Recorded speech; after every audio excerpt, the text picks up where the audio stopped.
titre est celui-là. Quelle géopolitique du Brésil sous Bolsonaro? Et l'élément important du titre, c'est le point d'interrogation final.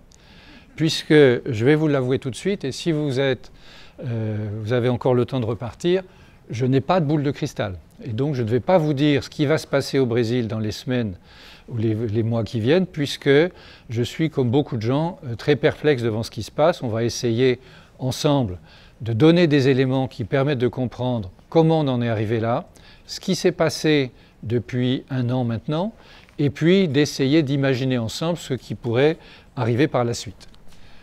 Donc je dois avouer tout de suite que je n'avais pas vu venir, encore un mois avant, l'élection de Jair Bolsonaro, mais je suis loin d'être le seul. La plupart des observateurs disaient encore un mois avant, non, Bolsonaro, c'est pas possible. Bolsonaro ne peut pas être élu. Et en fait, si. Alors vous savez qu'il y a déjà quelques pays dans le monde qui ont eu ce genre de surprise, de la Hongrie à l'Italie et de quelques autres. Mais je crois que ça a été vraiment un tremblement de terre politique au Brésil et qu'on a besoin de toutes les meilleures têtes possibles rassemblées pour essayer de comprendre comment on en est arrivé là et ce qui va se passer.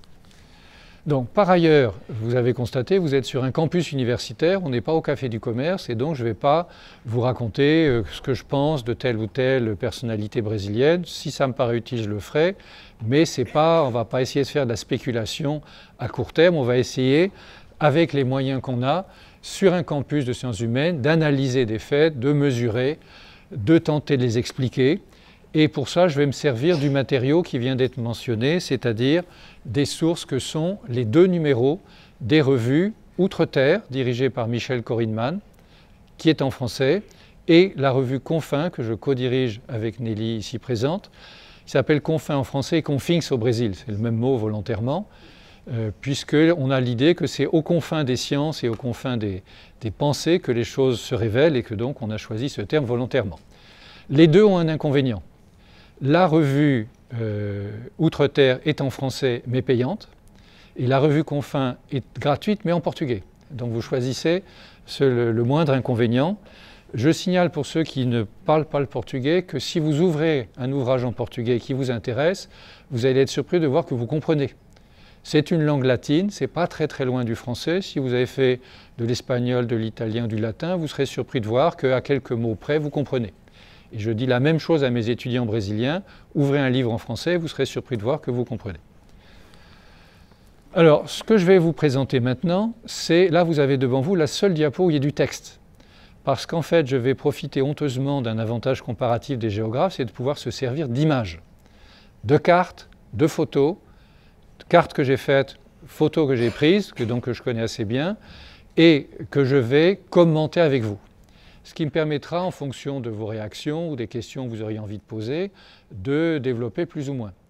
J'en profite pour dire que si sur une image il y a quelque chose qui vous intrigue, levez la main et je vous répondrai, parce que c'est mieux que de me dire dans une heure, sur la 4e diapo, il y a quelque chose que je n'ai pas compris. Donc n'hésitez pas, on se débrouillera pour rattraper le temps après. L'idée, c'est que ce bombardement d'images et de mes commentaires vous permettent d'essayer d'appréhender cette géopolitique du Brésil. Alors, venons-en à ce qui nous intéresse maintenant, la situation. Quel est le contexte? Le contexte tel qu'on le perçoit en France, c'est un retournement de l'opinion sur le Brésil. L'ambassadeur Lecourtier qui le vit, c'est ce qu'il en est. Il y a quelques années, on ne tarissait pas d'éloges sur le Brésil, Eldorado, où il fallait investir au plus vite. Et puis les choses se sont retournées et le même hebdomadaire dont j'ai pris plusieurs couvertures, The Economist, a commencé en 2009 par montrer le Brésil décolle. Juste après, le Brésil va s'écraser, le Brésil est trahi. Et donc, si le terme n'était pas maintenant un peu usé, on dirait que c'est Brazil bashing, c'est-à-dire il est bien vu de dire du mal du Brésil, et en ce moment, depuis un an, encore plus. Et donc, on pourrait dire, en reprenant une phrase ancienne, est-ce que le Brésil mérite tant d'éloges ou tant d'indignité? C'est ni l'un ni l'autre. En fait, on va essayer de tirer ça un petit peu au clair. Bon, voilà ce qu'on trouve aujourd'hui.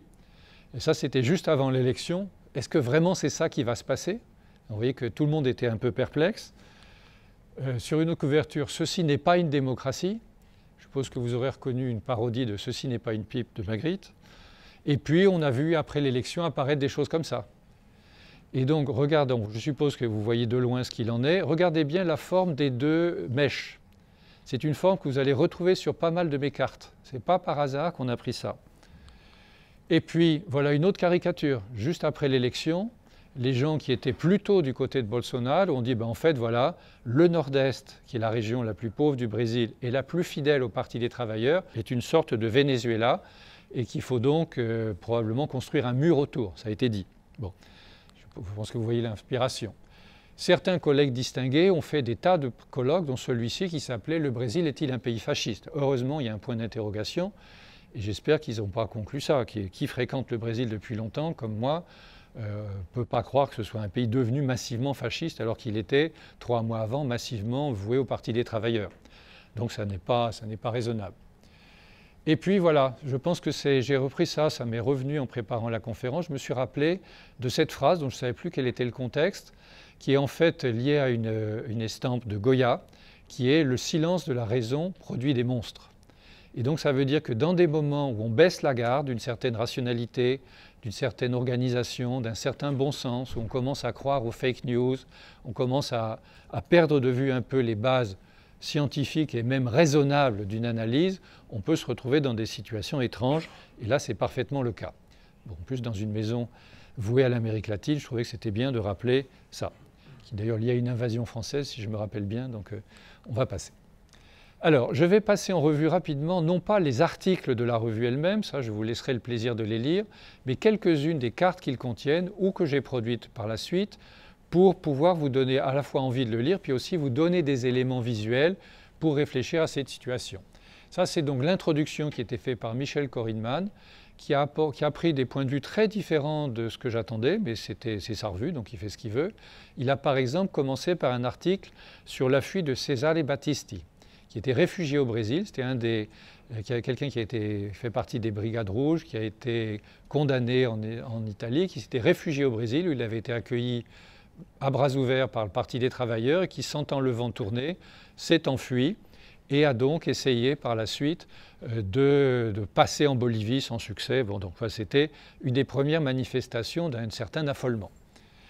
Les réfugiés vénézuéliens, il a choisi d'en parler aussi, puisque c'est une des choses qui préoccupe beaucoup au Brésil, bien que le nombre de réfugiés au Brésil soit sans comparaison avec ce qui se passe en Colombie et au Pérou. C'est aussi une certaine conjoncture qui se présente dans les environs. Et puis, avec lui, on avait préparé cette image, qui est une espèce de représentation comment les autorités brésiliennes, le gouvernement brésilien voyait le monde sous Lula, avec la triade, les pays du BRICS, etc. Et puis, ce qu'on peut imaginer de la façon dont Bolsonaro voit le monde.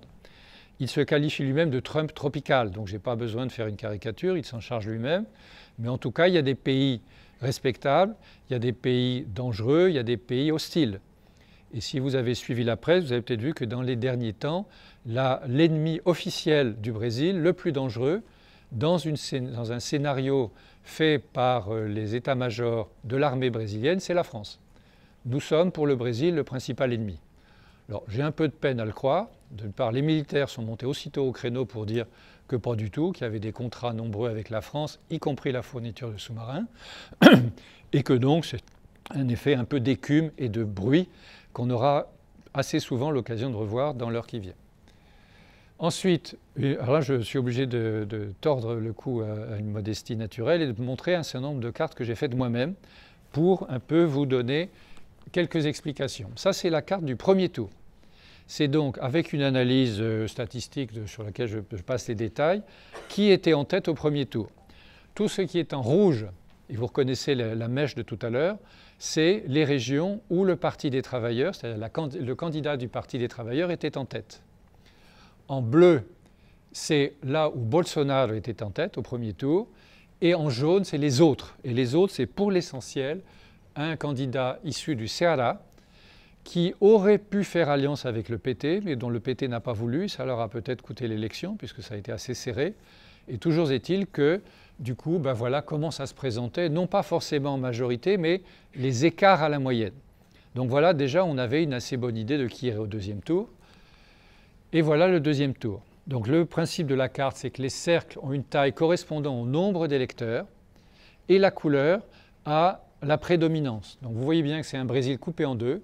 Tout le sud, le plus peuplé, et un axe qui va comme ça vers le nord-ouest, a voté Bolsonaro dans les dernières catégories de 67 à 83%, alors que le Nord-Est, au sens large, a voté Haddad, c'est-à-dire le candidat désigné par Lula, pour le Parti des travailleurs. Donc on voit apparaître dès ce moment-là les deux Brésils. Alors ça fait longtemps qu'on écrit sur les deux Brésils, voire les trois Brésils, mais là je pense que la fracture est plus forte que jamais. Ça c'est une récapitulation des élections depuis 1998 où on voit le rouge du Parti des travailleurs gagner du terrain progressivement, gagnant d'abord un seul État, puis progressivement prenant le pouvoir dans presque tous. Et vous voyez que déjà le Ceará était réticent, et puis c'est le reflux de la vague, donc c'est aussi un cycle. Et je pense que, alors ça a été publié dans Hérodote, puisqu'il ne pouvait pas publier en couleur, donc je leur ai passé les cartes couleurs, et le cartographe d'Hérodote a choisi ces couleurs. Je lui ai demandé si c'était par hasard qu'il avait choisi le noir pour Bolsonaro. Sa réponse tenait en un seul mot, non. J'ai choisi exprès. Bon, ça c'était juste après l'élection, je ne sais pas ce qu'il en dirait aujourd'hui, mais je pense qu'il n'aurait pas beaucoup changé d'avis. Alors j'ai eu l'occasion, juste à ce moment-là, la Société de géographie m'a demandé un peu au débeauté d'essayer d'expliquer un peu. Donc il y a quelque chose que vous pouvez voir qui est en ligne si ça vous intéresse. Et à l'époque, j'avais dit, parce qu'on vivait au Brésil, enfin c'est là qu'on passe 10 mois de l'année normalement, on avait senti monter depuis quelques années, surtout dans les quartiers qui ne sont pas des quartiers de luxe, mais des quartiers classe moyenne et moyenne supérieure où nous habitons à São Paulo, vraiment un rejet. Pour tout un tas de raisons, les unes bonnes, les autres mauvaises, beaucoup de gens ont dit le Parti des travailleurs, plus jamais. Soit des gens de gauche qui se sont sentis trahis, soit des gens de droite qui ne supportaient pas qu'on porte attention aux plus pauvres, qu'on porte attention à la cause des femmes, des communautés LGBT, etc., qui a amené un retour de balancier extrêmement brutal dans l'autre sens. Et donc je pense que c'est un des éléments.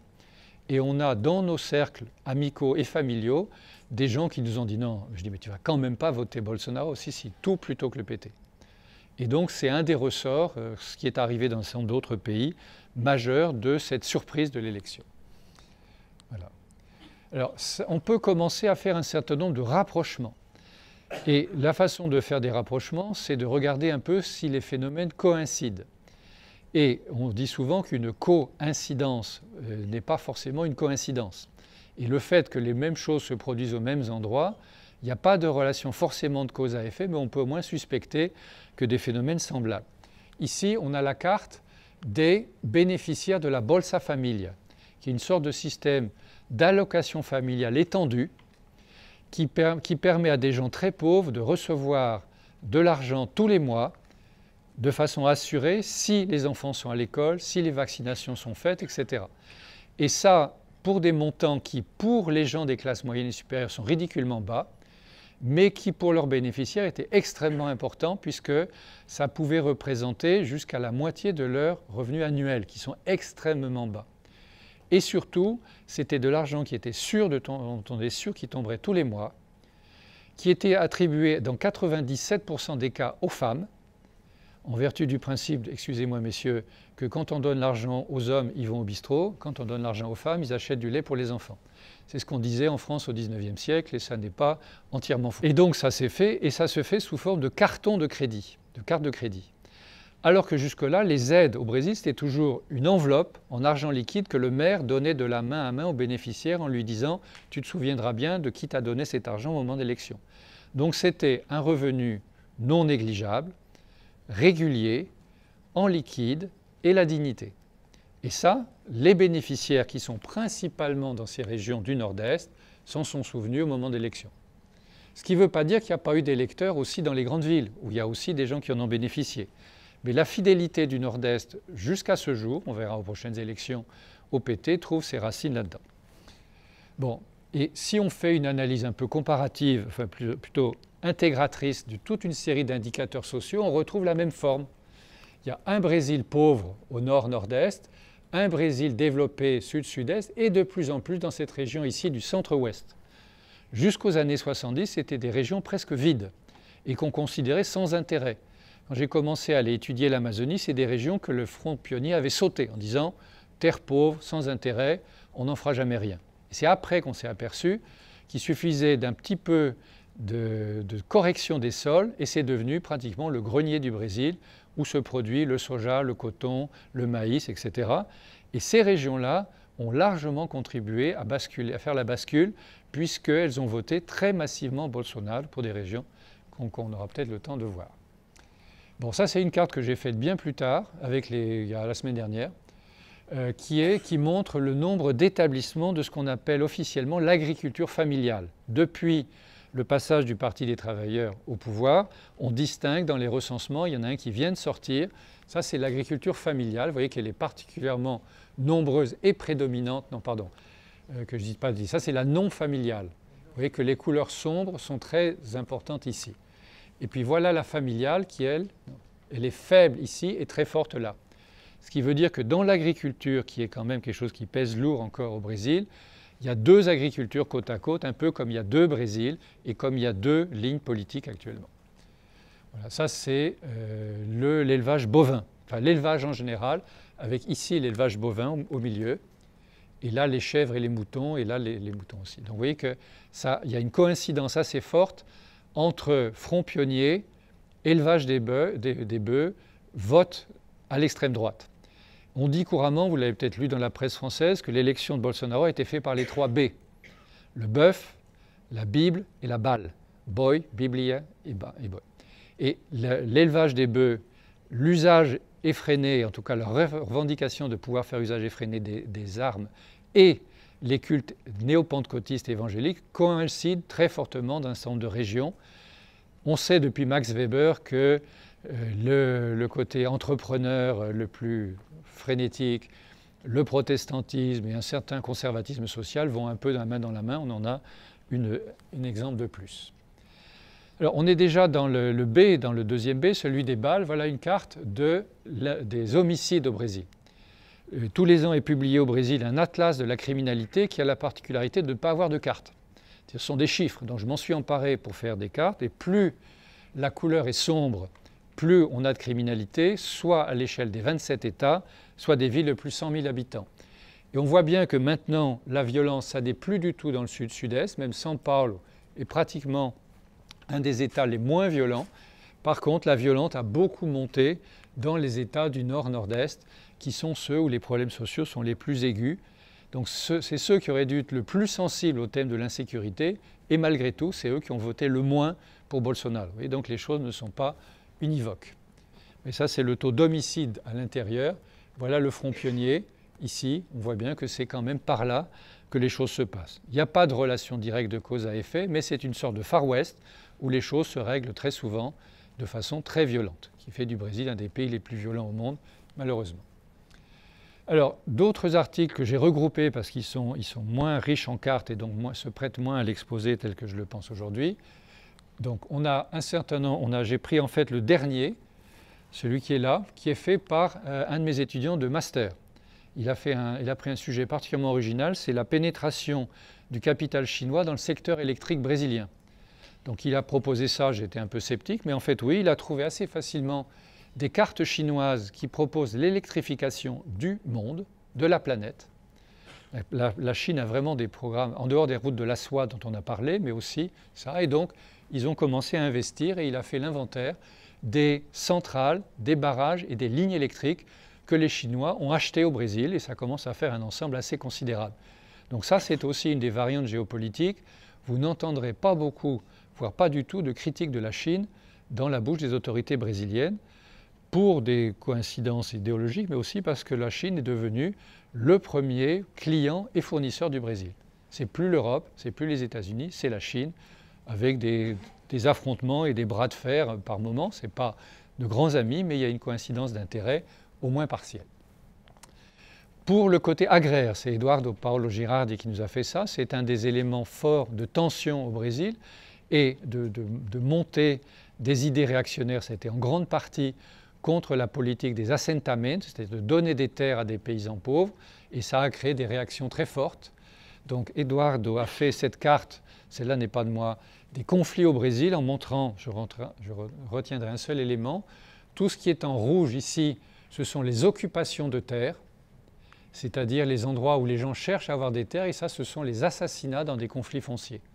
Vous voyez qu'il y a quelques régions clés, là aussi autour du front pionnier, mais de la violence quand même partout, de la violence contre les biens, contre les terres. C'est un des pays encore où la violence est très forte. C'est un pays chaleureux, c'est un pays cordial, ça a toutes sortes de charmes, mais il faut savoir que c'est aussi, pour le moment en tout cas, un pays violent. Bon, oui, ça je vais passer parce que je n'ai pas le temps. Un des articles que j'avais demandé volontairement, c'est sur le Nord-Est. Alors qu'en est-il du Nord-Est? Parce qu'on voyait bien que son comportement était autre. Depuis longtemps, on considère que c'est la région à problème du Brésil, la région épave, la région à la traîne, tout ce qu'on veut. Mais est-ce que c'est toujours vrai? Donc on a demandé à des collègues du Nord-Est de regarder ça. Et on a des indices que oui, c'est toujours vrai. Regardez où sont les industries de transformation. Ben, elles ne sont pas beaucoup dans le Nord-Est. Elles sont dans le Sud ou à Manaus, où on a créé une importante zone franche, un petit peu à Fortaleza. Et peut-être que c'est un des éléments aussi qui fait que le Ceará se comporte différemment. Mais de ce que disait Stoge, qui a fait l'article, il faut regarder d'assez près deux éléments nouveaux, le Nord-Est touristique et le Nord-Est de l'agrobusiness. Il y a de plus en plus, dans la région du polygone de la sécheresse, qu'on considérait comme la plus pauvre, un développement rapide de pôles de production de fruits et légumes. Et si vous regardez sur vos marchés à Paris ou là où vous êtes en région parisienne, regardez, vous verrez qu'il y a pas mal de choses qui viennent du Brésil. Des mangues, des melons, des citrons. C'est produit dans la région de la sécheresse, sous irrigation, ce qui permet de ne pas être embêté par la pluie, pas de pluie. On irrigue comme on veut, on produit ce qu'on veut au moment de l'année qu'on veut. Par exemple, il y a des vignes qui ont été développées qui produisent 2 récoltes et demie par an, c'est-à-dire 5 en 2 ans. Alors ça ne fait pas un grand vin, hein, ce n'est pas un grand vin de Bordeaux ou de Bourgogne, mais ça permet de faire soit des vins de qualité moyenne que le marché recherche, soit des alcools. On m'a dit qu'une partie du cognac commençait à venir un peu de par là. Et du brandy espagnol, ça j'en suis sûr. À ce titre-là, Bernard Bray, un collègue de l'Université de Lyon, émérite de l'Université de Lyon, a profité de ça. On lui a demandé de faire quelque chose sur justice spatiale. Il a fait sa thèse là-dessus, sur la notion de justice spatiale appliquée au Nord-Est. Et je vous ai mis 2 images. Le nouveau Nord-Est, c'est en partie ça. Les beach parks et les resorts et toutes sortes de choses au bord de la mer. C'est ce genre de choses. Vous voyez que c'est la région du San Francisco qui passe ici, avec ici Petrolina et Juazeiro, et c'est une oasis immense où il y a des milliers et des milliers d'hectares de fruits et légumes qui partent par avion vers les États-Unis et l'Europe. Et donc, ce Nord-Est décomposé, enfin pas détruit, mais dont l'unité est détruite, se compose à son tour d'archipels de grande pauvreté et de richesse. Et on croise encore sur les routes, j'ai pris cette photo l'an dernier, des camions d'eau potable qui vont ravitailler les zones où la sécheresse est telle qu'il n'y a même plus d'eau de boisson. Et donc on peut avoir côte à côte des situations sahéliennes ou pire que sahéliennes et des pôles branchés sur le commerce international à quelques kilomètres de distance. Sur les questions environnementales, l'article est de Nelly, donc si vous voulez poser des questions, c'est à elle. Je précise qu'elle est brésilienne et que donc elle est là pour vérifier que je ne dis pas des bêtises sur son pays. Donc vous pouvez aller l'interroger à la fin, elle vous fera la part de ce que j'ai dit d'approximatif. Alors, les années environnementales l'année environnementale de Bolsonaro a compris plusieurs choses. Une catastrophe, ça c'est les images d'une télévision de surveillance d'une des mines dont le barrage s'est rompu. Il y en avait eu un il y a 3 ans, il y en a eu un deuxième au début de l'an dernier, qui a fait plusieurs centaines de morts. Et à cette occasion-là, on s'est aperçu que la réglementation sur la surveillance des barrages miniers était très insuffisante. Et il y a plusieurs centaines de barrages qui pourraient suivre ce chemin-là. Et donc c'est vrai qu'il y a des problèmes environnementaux sérieux. Mais le chemin qui est suivi pour les résoudre dans le gouvernement de Bolsonaro est quand même étrange. Le ministre qui a été choisi a été condamné pour crime écologique quand il était secrétaire d'État dans l'État de São Paulo à l'environnement. Donc il a été condamné, il est en appel et donc ça a permis de ne pas le faire. Et il a pris nettement le parti, et là je le dis sur des faits, de démonter le système de protection de l'environnement au Brésil, donnant toujours raison aux infracteurs.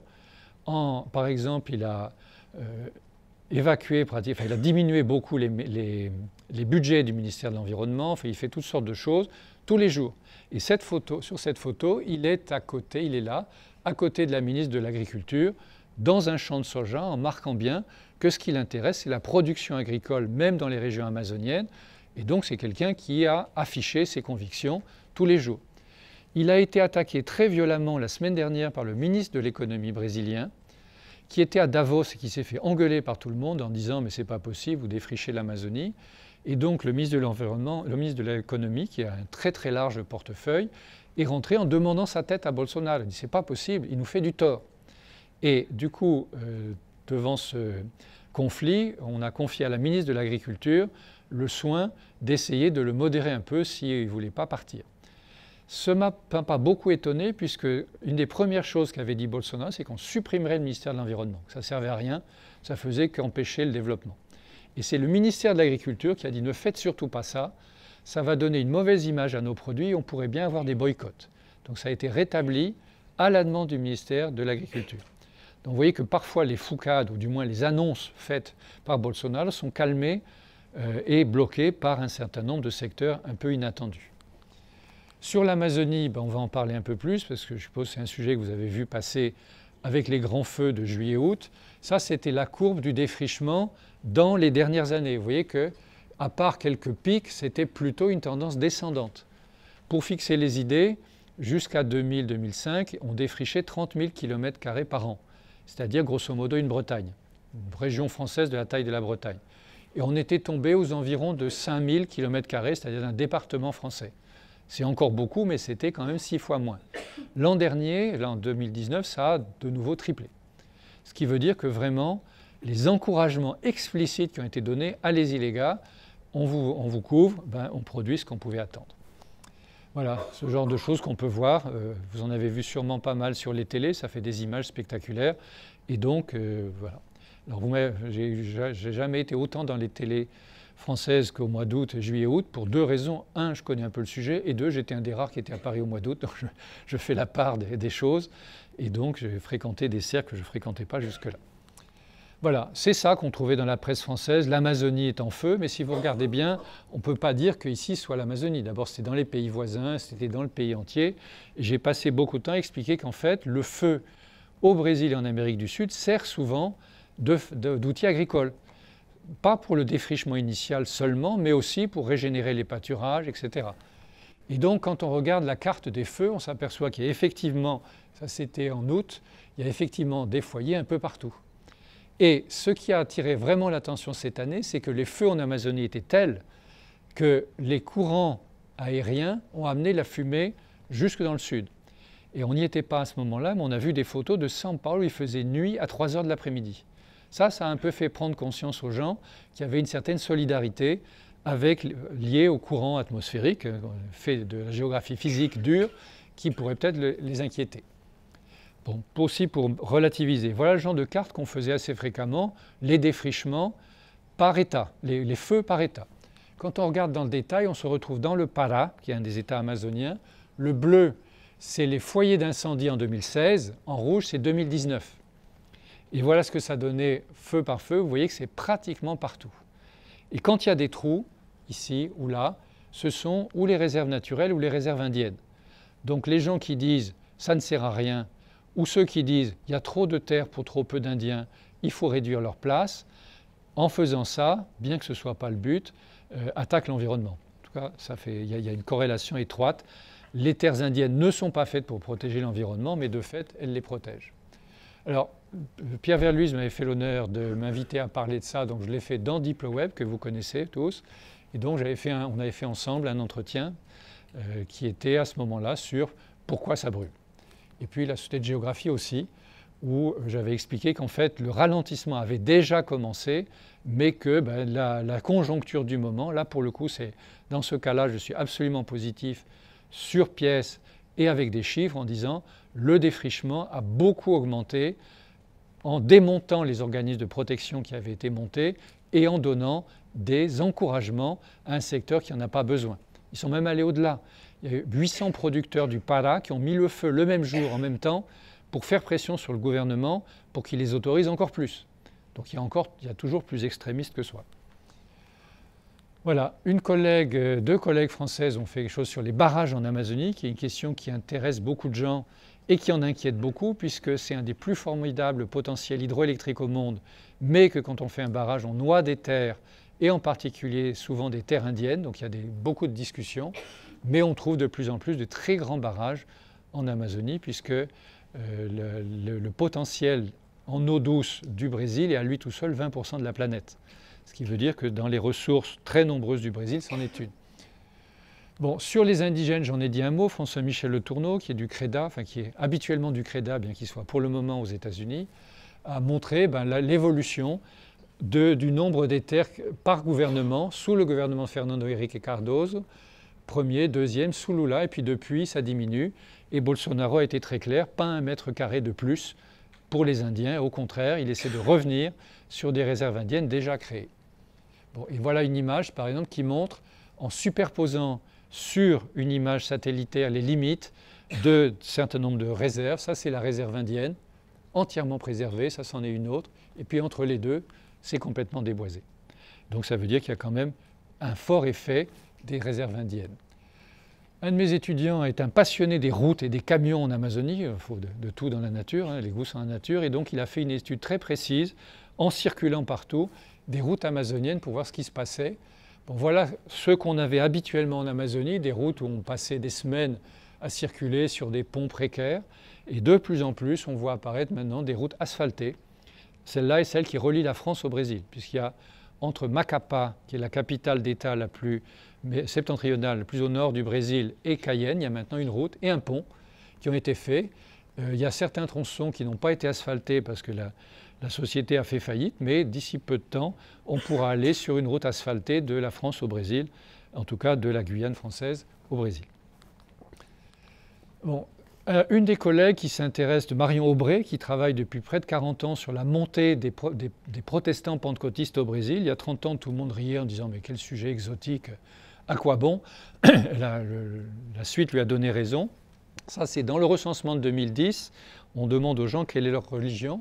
On s'aperçoit que le nord-est reste très catholique et que la pression forte, et le sud aussi, mais que la pression des évangéliques, c'est le littoral et les grandes villes, mais aussi ces axes pionniers, ce qui confirme un peu ce que je disais tout à l'heure. Donc le Brésil, grand pays catholique, oui, mais une des dernières constructions à Brésil, c'est le temple de Salomon, qui a été fait là, par les protestants, et qui fait là apparaître l'église catholique qui est en face toute petite. 20 000 places assises, et donc je l'ai survolé en hélicoptère, mais je me propose d'aller un jour le visiter, mais il faut soit se convertir, soit payer. Donc les deux me déplaisent, donc j'irai peut-être plus tard. Mais je suis plutôt plus prêt à payer qu'à convertir.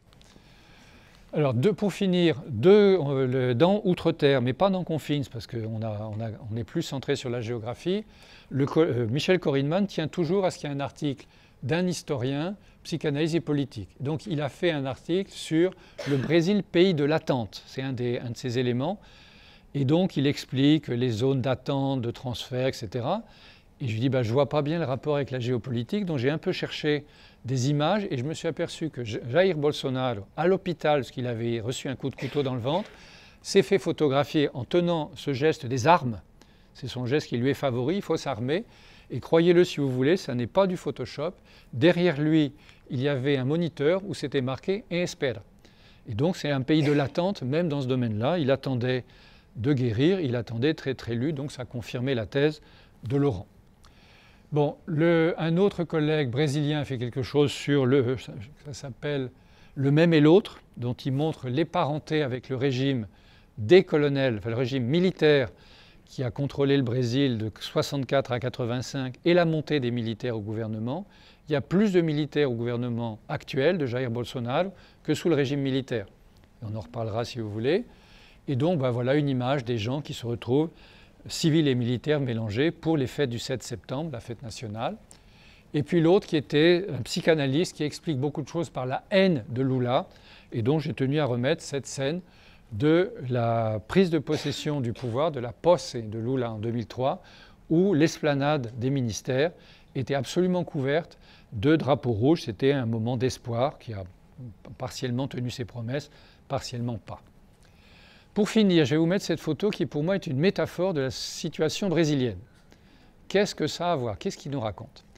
Vous voyez une citoyenne brésilienne au bord de l'abîme, qui est sur le point de s'effondrer dans un abîme sans fond, mais particularité, c'est un paysage plutôt joli.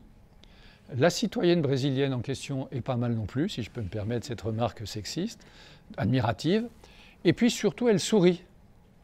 Donc, au bord de l'abîme, sur le point de mourir, et non. Eh bien pourquoi? Ben voilà pourquoi. C'est qu'en fait, si on choisit habilement son angle de vue, et le cinéaste ne me dira pas le contraire, on peut montrer des choses un peu différentes de la réalité, et en fait, la terre ferme est à 1 mètre sous les pieds de ça. Et je me sers de ça comme métaphore pour un article que j'ai publié en 2016, donc il y a un certain temps déjà, que j'ai appelé « L'écume et les courants profonds ».